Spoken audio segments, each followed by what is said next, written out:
Je travaille de 6 heures, souvent à 23 heures, à 22 heures.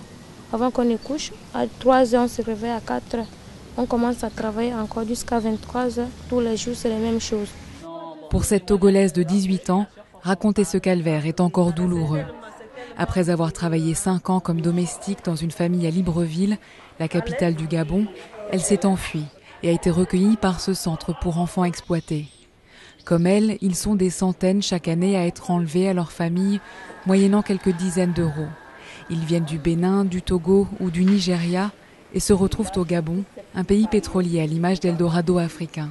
Ce sont des enfants qui sont exploités par les Ouest africains qui vont les chercher chez eux, qui repartent dans leur pays d'origine, aller retirer ces enfants de leur famille et moyennant des sommes d'argent.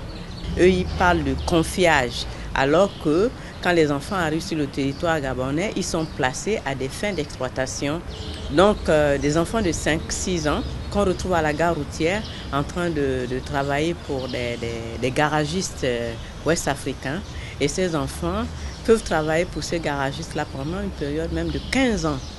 Au marché Montboué, le plus grand de Libreville, on constate le phénomène. Difficile à filmer, des dizaines d'enfants qui travaillent comme porteurs et comme vendeurs du matin au soir. En 10 ans, plus de 700 enfants ont été retirés des circuits d'exploitation au Gabon et rapatriés chez eux, selon l'UNICEF. Ils arrivent généralement sur des pirogues surchargées et débarquent de nuit sur les plages de Libreville. Un voyage clandestin via des réseaux bien organisés, certains n'arrivent même pas à destination. On a fait 5 jours sur la route, sur l'eau, avant d'arriver au Gabon. Arrivé, la pirogue était renversée, tout le monde est tombé dans l'eau. On était à 280. Il y a 80 qui ont réussi pour sortir. Mais moi, Dieu a fait que je puisse sortir, je suis sortie. Alors, âgée de 12 ans, la jeune fille a découvert sa nouvelle vie.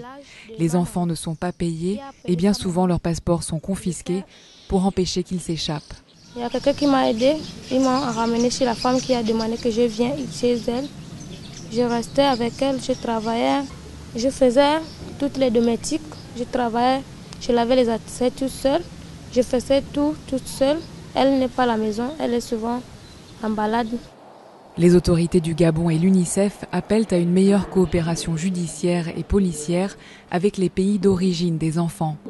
Ici, des magistrats, des gendarmes et des travailleurs sociaux gabonais participent à un programme national qui a démarré en juin. L'objectif, c'est de les former pour qu'ils contribuent à lutter contre cette exploitation.